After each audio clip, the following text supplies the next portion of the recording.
Community Engagement Lead at FFIE. Join me every week for discussions with some of the best minds in education technology. The Hired Geek Podcast is a proud member of the Enrollify Podcast Network, a robust collection of shows designed to help higher education professionals like you grow every day.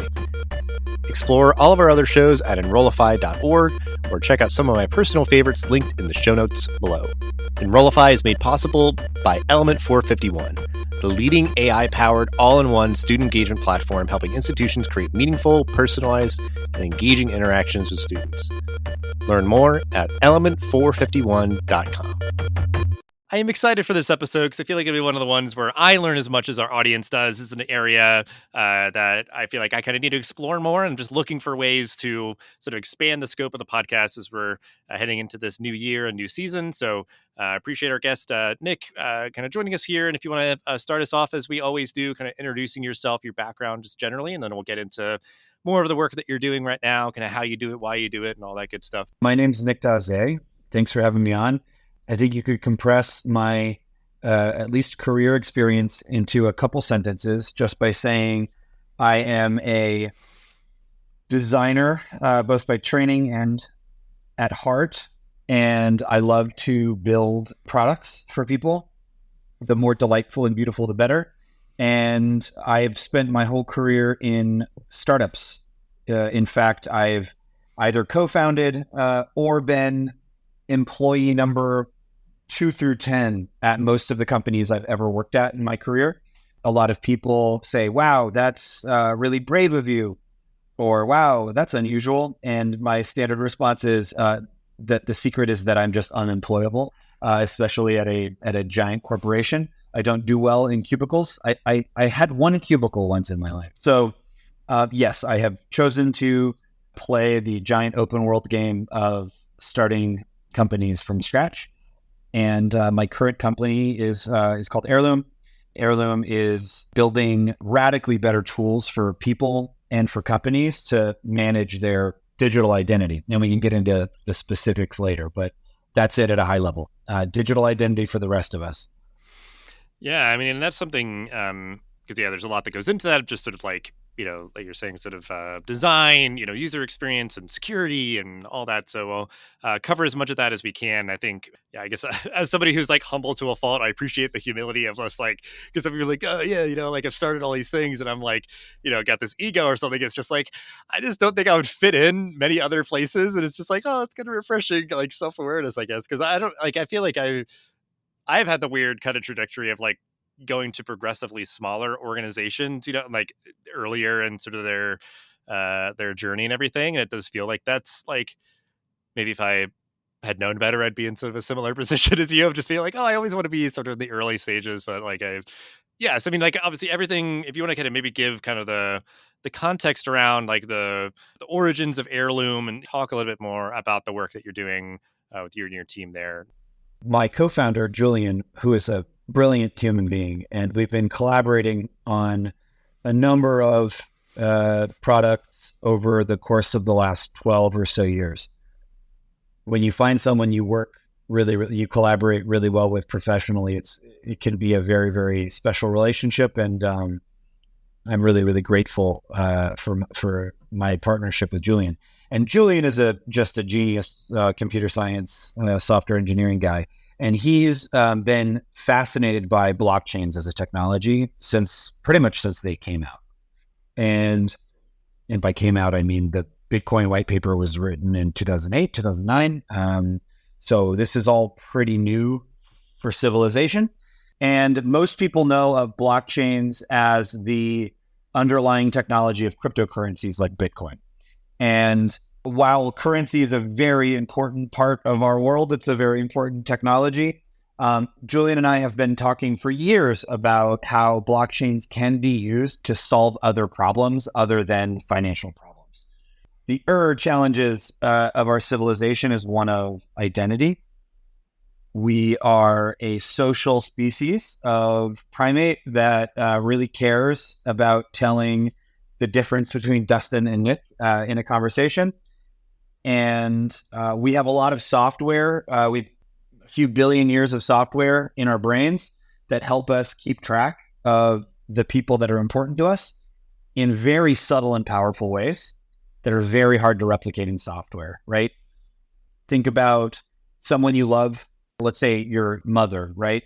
If your mother was completely disguised in a Halloween costume, she just has to say probably one sentence before you know definitively the identity of your mother. And that's a problem that's really hard for computers to tell two people apart from one another. So we started off with a prototype for using blockchains to manage what are called unique identifiers. So this is a common pattern in software. And we put a new type of unique identifier called the decentralized ID on a blockchain. And then we give the keys to that identity to the user, him or herself. So each user of our software owns and controls their own identity forever.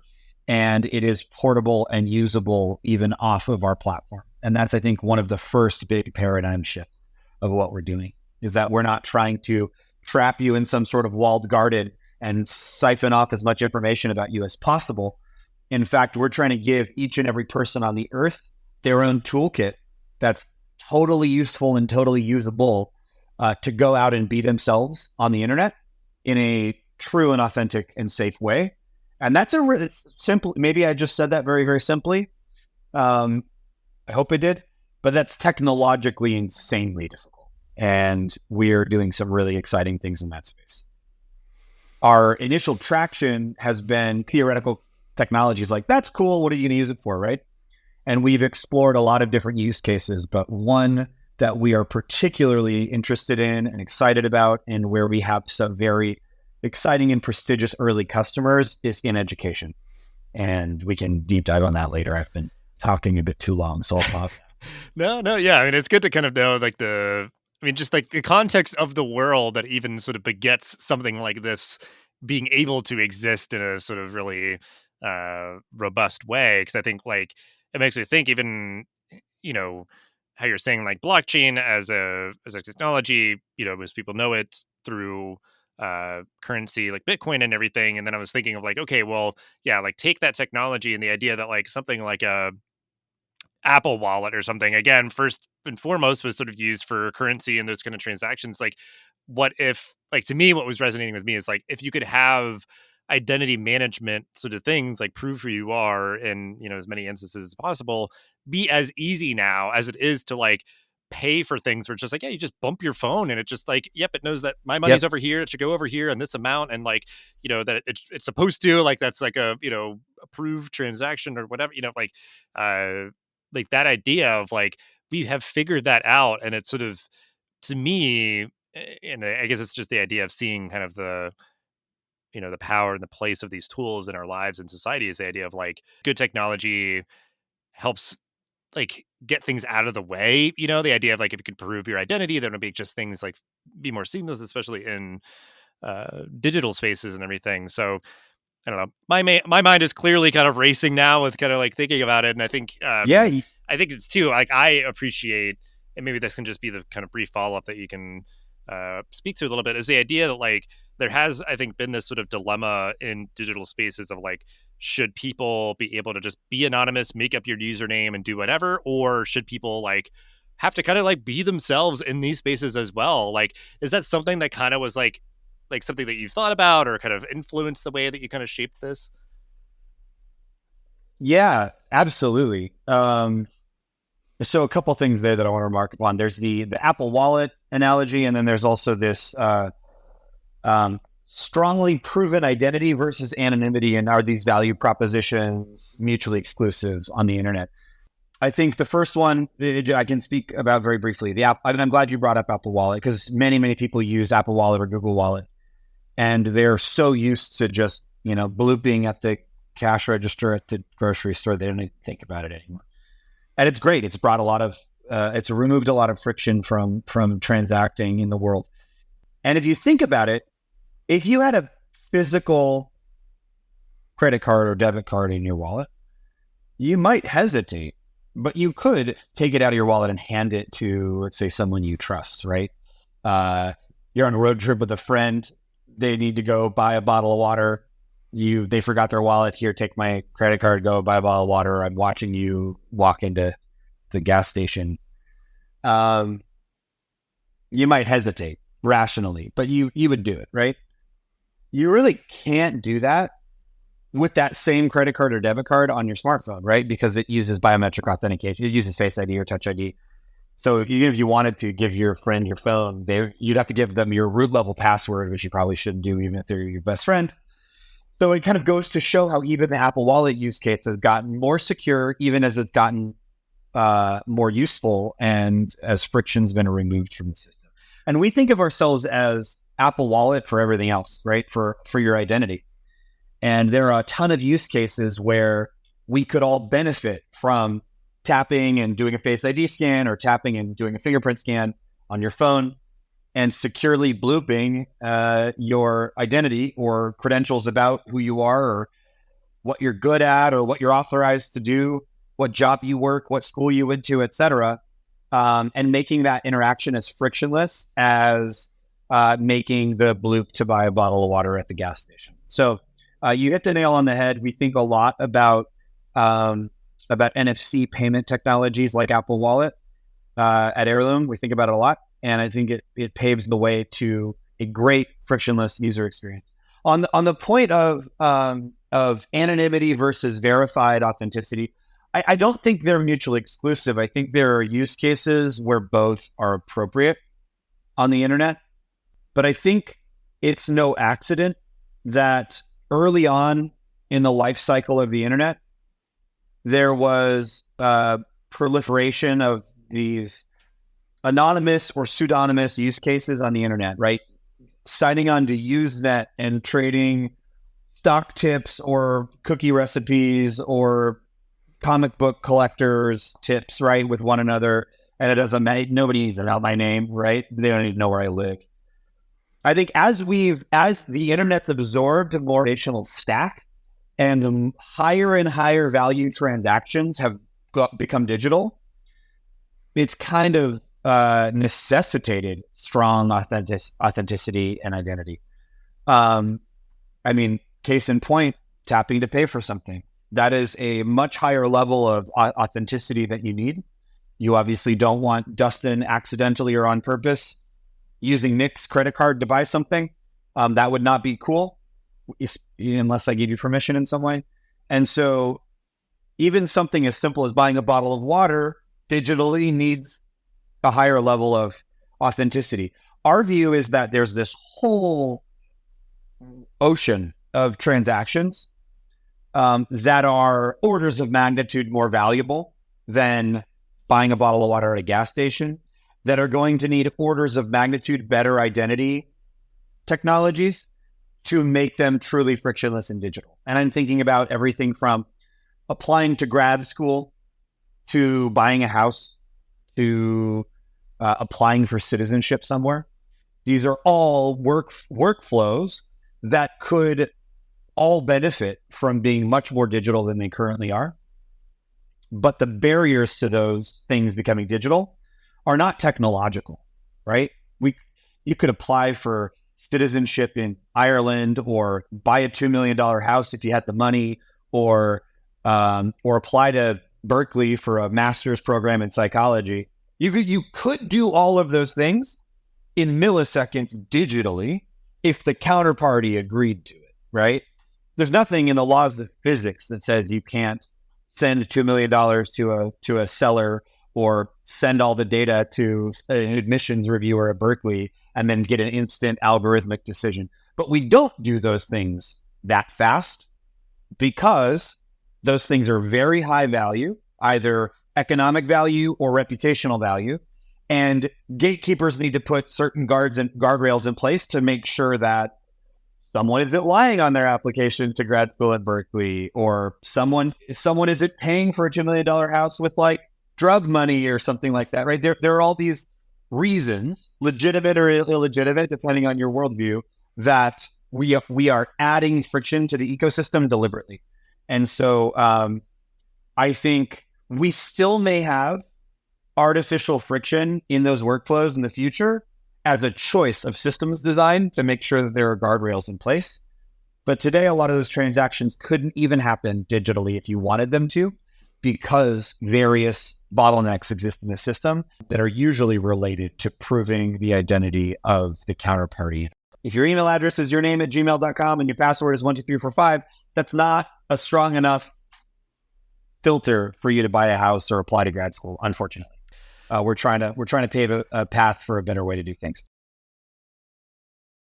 I feel like we're in full geeking out mode here, and I love it. I'm really kind of getting into some of the weeds around this, and I think it's the idea of like what kind of like just like pinged in my brain while you're talking about that. It's just like we've even just recently had what I feel like is like an interesting kind of major paradigm shift is like the normalization of like something that's so emblematic of analog, you've got to like, do it all in person or whatever of like notarizing things. It's like, well, I got to have my stamp and I got to do this and, whatever. And now we've started to move towards just like, I guess we could just do it digitally.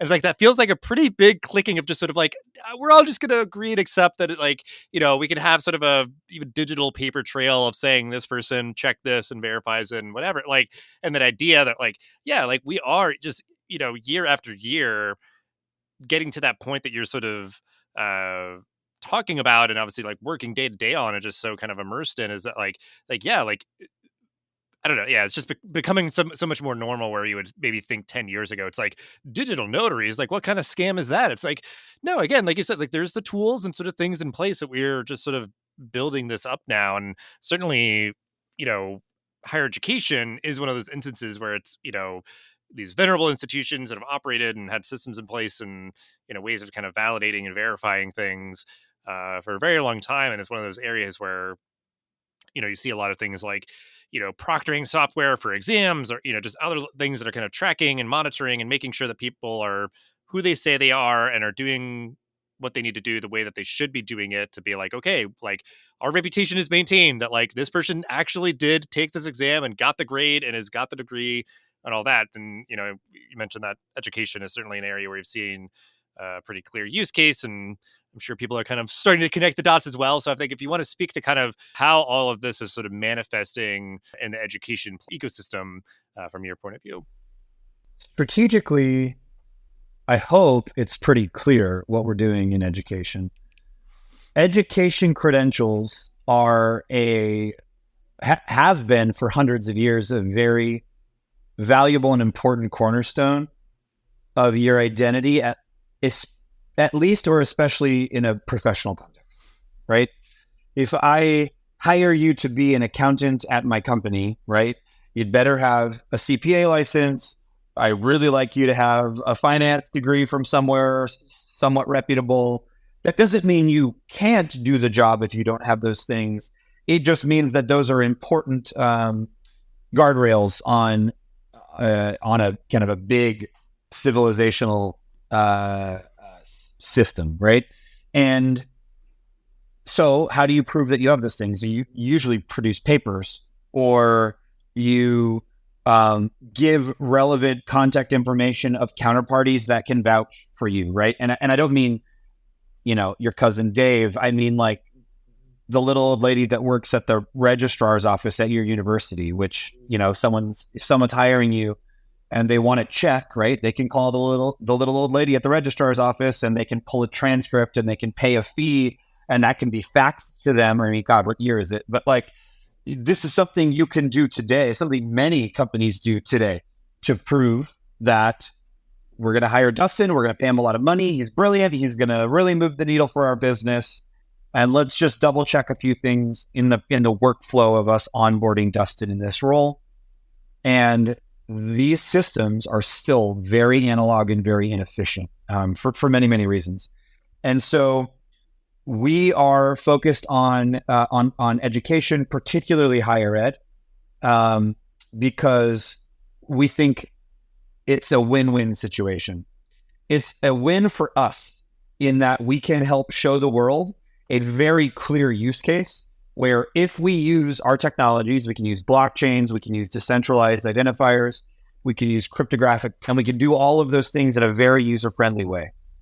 And we can take this very valuable data set and we can make it very, very accessible and very, very provable, and kind of open up completely new possibilities for new workflows. That's pretty exciting to us strategically, right? And then for our customers, let's say a university, we can also drive administrative costs down, right? We can say, we are going to dramatically decrease the time that it takes for you to prove to a counterparty whether they're coming into your university as an applicant, whether they're graduating from your university as a graduate, whether they are an alumnus that's applying for a job and you're getting that phone call to the registrar's office. We're going to make all of those processes 90% faster, less expensive, less failure tolerant. We're going to prevent problems before they arise by building these verifiable rails into your software workflows. And so I'm a startup founder. I guess not all startup founders play this game, but I think the best ones do, and I try to. And you're in the world and you're just looking for win-win situations, right? You're looking for, wait a minute, I can help you and you can help me and we can help each other. What better economic transaction is there in the world than that? And I think this is a pretty clear win-win when it comes to the technology we're building and education as a use case. Well, I guess even as a clarification on that, it's kind of that notion of like, accepting kind of what is and trying to kind of just like build upon it to make it work, like you said, kind of more efficiently or more, just kind of better. Of like, it's almost like, all right, don't change anything else. It's just that idea of like, those verification kind of touch points that you're saying, and kind of like, an applicant, a current student, or an alumni. It's like, whatever you're doing now, like, that's fine. I would assume for the most part, it's like, we're just trying to have those kind of like intersections or kind of interactions, those transactions be easier, where it's like, otherwise, yeah, it'd be like super manual or kind of analog or just kind of onerous and everything. And that idea of kind of the win-win, I guess, like, do you feel like that's the case where it's kind of like, we can kind of plug in and sort of like supplement wherever you are and maybe your kind of like digital transformation journey as a higher ed institution? Like, we're just here to sort of supplement and kind of help you kind of, save time on these sort of things that happen, fairly frequently on all those kind of, different touch points. Hey, it's Dustin here. Exciting news. I'll be at the Engage Summit in Raleigh, North Carolina on June 25th and 26th, and I'd love to meet you there. Hosted by Element 451, the Engage Summit is your roadmap for AI readiness in higher education. Sessions will focus on cutting-edge AI applications that are reshaping student outreach, enhancing staff productivity, and offering deep insights into ROI. This isn't your typical conference. It's a strategic summit where you'll learn from the best about leveraging AI and digital strategies in higher ed marketing. Imagine 2 days filled with hands-on sessions, real success stories, and the chance to network with top minds in the field. You'll leave with practical, transformative takeaways as you learn how AI fosters a more personalized, efficient approach from recruitment to student success. Oh, and the best part? The Engage Summit is incredibly affordable. Use the discount code Enrollify50 and you can register for just $99. So join me and many of my fellow Enrollify Network creators at the Engage Summit this June. Learn more and register at engage.element451.com. Can't wait to see you there. Yeah, I think the ability to improve processes for any common use case is like a moral imperative for me. I don't know. There's like, have you heard this story of, have you heard this? I don't know if it's verified or if it's apocryphal, but it's from the building of the Macintosh in the early 80s about the boot up time. So there's this story that says Steve Jobs was pushing his engineering team too hard. Surprise, surprise. And they were I think they were debating which like variant of which chip that they were going to use in the Macintosh. And Steve was advocating for the one that booted up faster. It was a difference of, I think it was from memory, about 5 seconds.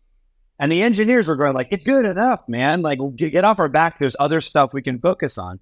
And he sat there and he said, guys, we're going to sell 1 million of these in the first year. And if you can shave off 5 seconds from the boot up time, think about the 1 million human beings that are going to be sitting there staring at a screen for an extra 5 seconds.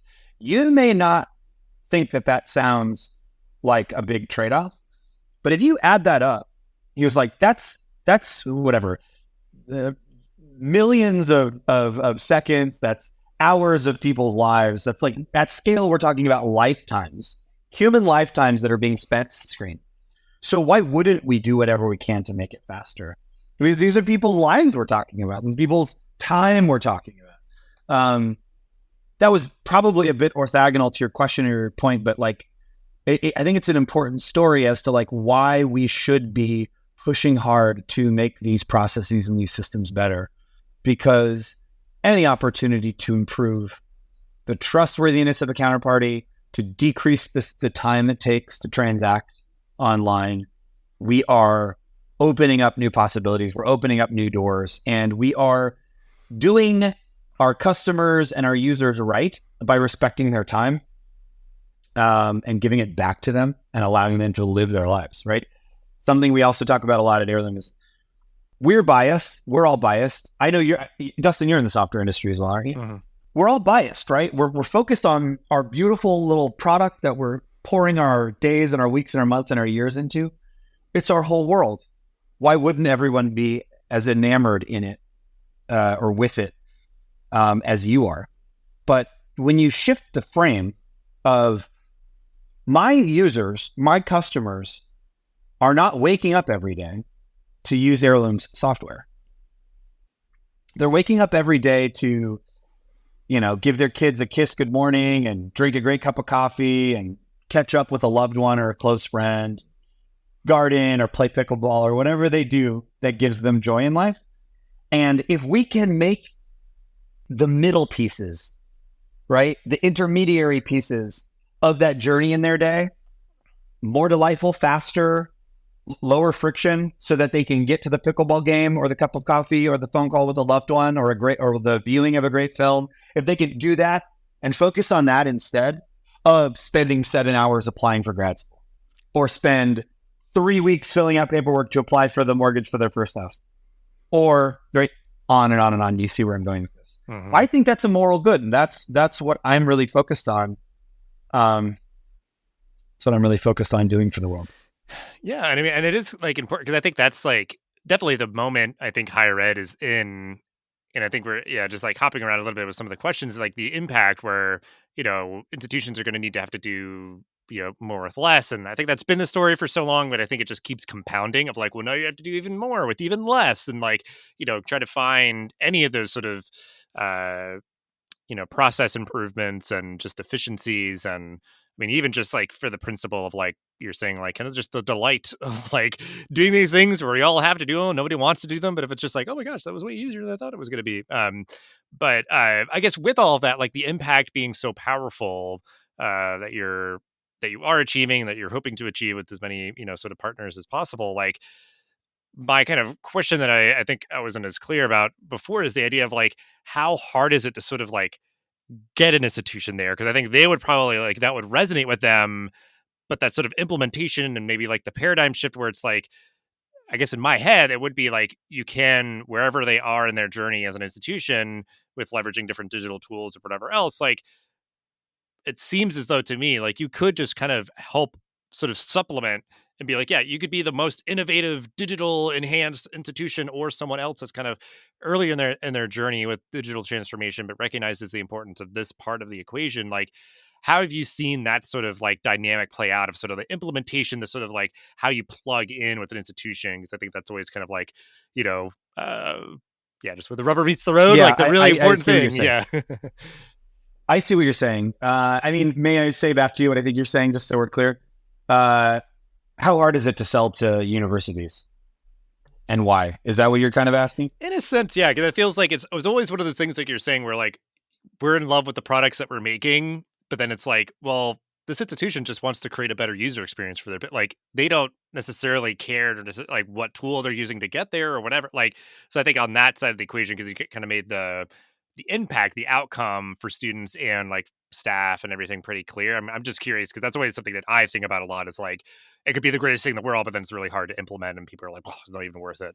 We've made it really easy to implement. In fact, we've made it so easy. It's almost, I sometimes wonder if the ease of implementation makes it feel less trustworthy. And that's something that is a very finicky user experience and behavioral psychology question.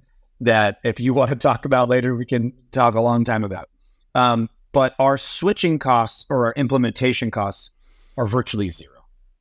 And that's something I'm really proud of, because I think if there's one thing university administrators don't need, it's another process to manage. However, it is hard. It's been very hard to sell to universities. We've had some success. It seems to be getting easier over time, but I will tell you that the difficulty is not technical. Strange irony of the situation is, I think our biggest source of friction with higher ed is that we are a new entrant, and therefore they are unsure of whether we are trustworthy. And the only way to build that trust is to stay consistent and useful and friendly over time, to earn their trust over time. And it will be like a nonlinear adoption method, right? The first is the hardest, the second slightly less difficult. And then by the time the whole world has migrated to our technology, it'll be happening so fast, we'll think it's been easy the entire way. And that's a tricky component to trust. Is it's very difficult to front run, it's very difficult to cut corners on, and sometimes it just takes time. So we are sometimes just a friendly resource that's a phone call away for some contexts in higher ed that take 2 years before they're ready to launch a pilot. And I see that as just the table stakes or the long-term investment that we need to make to revolutionize this industry. And there is no silver bullet. Yeah. Silver bullets. That's like, is that idiom from like werewolves? I think so. Yeah. Like, Cause it's just like, that's like all an your instant problems are werewolves. Yeah. Like their weakness. Yeah.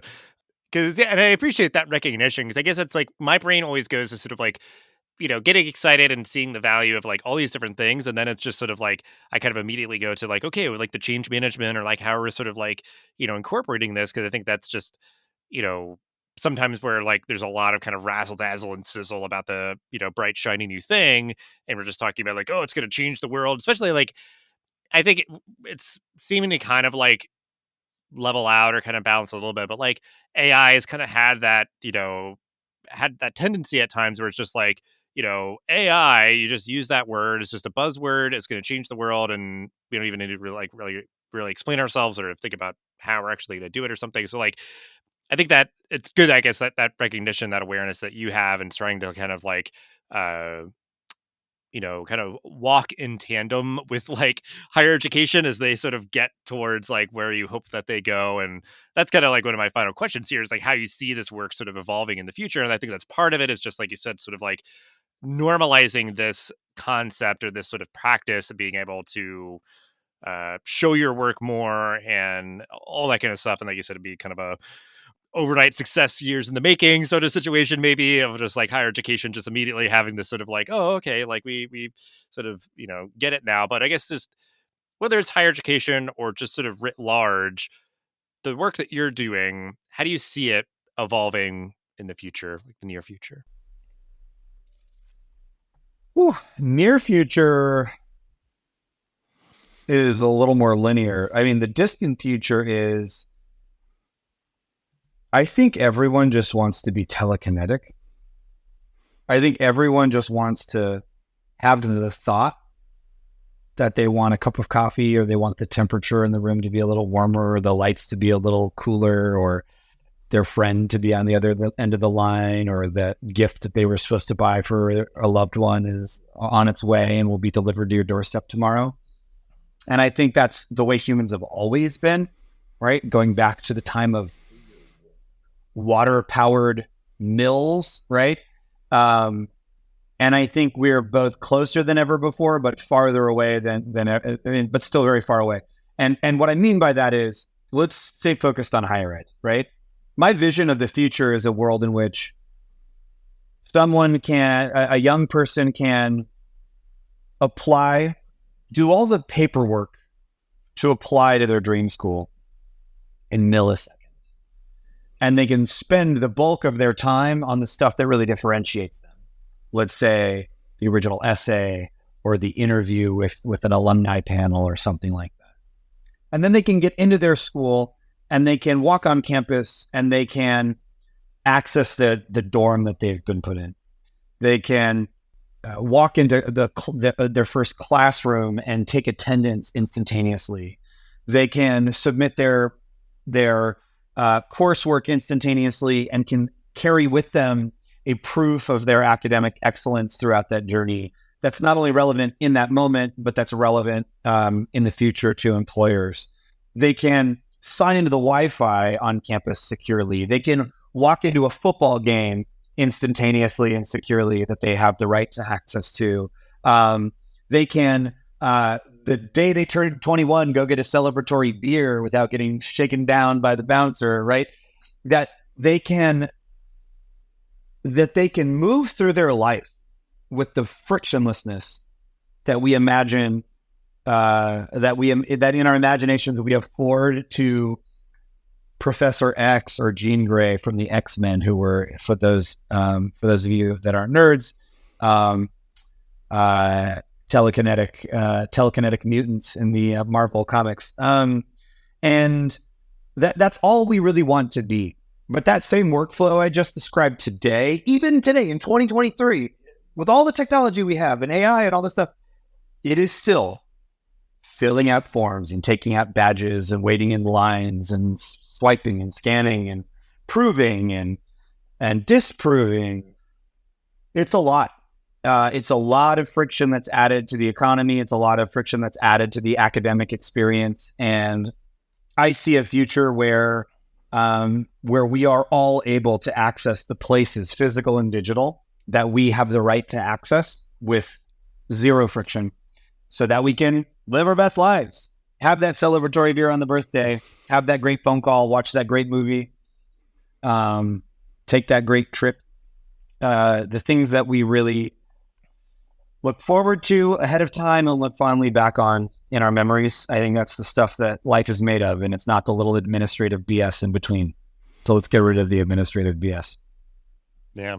I mean, it's definitely like a really powerful thing. And like you said, I think it's people have seen glimpses of different ways that can be possible, like you said. And I think, folks like you who are working hard to keep manifesting that sort of, idealized future that is not like it's not this like sci-fi utopia or whatever. It's like, it's getting closer. Like we still have ways to go. Certainly, like you said, like higher education, we've got to kind of follow the lead, build a relationship and do all those things. But like, just the notion that even some institutions, like maybe the ones who are kind of the early adopters, are kind of getting it and can help lead their peers towards this is very exciting. And I appreciate, that you and your team are kind of working hard on this and building it out. Cause I mean, it's definitely like, getting kind of the premise as you've explained it, but just like, it's a whole world of like the, identity management, access management and all that. Like, for my day to day, like I see the power of like, more kind of like established norms and how we can kind of like better personalize like, web experiences or, just like the information about, students' academic life and everything. But then it's like, there'd be, I guess, kind of the overlap of like, how would a student get into that digital ecosystem to begin with? I was like, right now, yeah, it is like, it's the username, it's the password and a single sign on or whatever. But like, if even that could be, more unified, more seamless, and not having to kind of like, repeatedly log in all the time and like all these like, other things that we've tried to do to kind of compensate for like the lack of the sort of more robust identity management and everything. So I guess, yeah, if we always give our guests the opportunity to sort of final thought, call to action, any response to sort of like what I kind of outlined there, or just sort of if you want to direct anybody, or direct people to any particular resource or things to kind of keep this kind of conversation or this kind of thought process going. I do. I think first of all, if anyone's listening and the concepts of decentralized identity or self-sovereign identity, as it's sometimes called, if these are new to you, welcome. You will be hearing a lot more about these technologies very soon, and I hope I've been somewhat entertaining and helpful in introducing you to the concepts. Two, I really want to call attention to something really special we're doing in Heirloom. We have a program called Heirloom Labs. So we're building a lot of really powerful technology here, and we charge companies that have money, we charge them money to use our technology. Isn't that a novel concept? However, we learned that young people, particularly students that are entrepreneurial or engineering minded, have some of the best ideas out there. And we want to remove as much friction as possible for them to start hacking on their own apps and workflows in this space. And so we have a program called Heirloom Labs that's free to any student group. And so it's in use at almost 20 top universities around the country. And it gives free access to all of our technology and early access to all of our technology to any students that are members of student groups. We have student groups affiliated with startups, entrepreneurship, blockchain, et cetera. And we learn just as much, if not more, from the students using our products for free and the ways that they break it or the exotic ways in which they use it. So the value that it drives is way more than the value we give away with the tools for free. So if this technology sounds interesting to you and you are a student and you would like to find out more about Heirloom Labs, please go to heirloom.io, which is our website, and you'll find some information there about Heirloom Labs. We'd love to have you build your next great app using these technologies, and we're going to make it as easy on you as possible. Amazing. Yeah. I mean, yeah, anybody who's like like student group advisor or faculty member or whatever, like they could be like, hey, students, like, would this be something that you want to use? Or, just kind of think about how they could potentially incorporate it into their learning experiences and everything. So that is amazing. I appreciate your generosity with that and with your time here today and sharing all that you did. And again, for the work that you and your team are doing there at Heirloom, and super excited to see how this continues to impact higher education, and appreciate you just geeking out with me here, and we'll have ways to connect with you and Heirloom in the description for this episode. And yes, thanks again for your time. Thank you so much, Justin.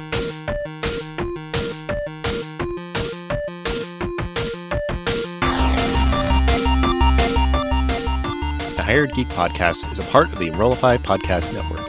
If you like this podcast, chances you'll like all the other Enrollify shows too. Our podcast network is growing constantly, and we've got a plethora of marketing, enrollment, and higher technology shows that are jam-packed with stories, ideas, and frameworks, all designed to empower you to be a better hired professional.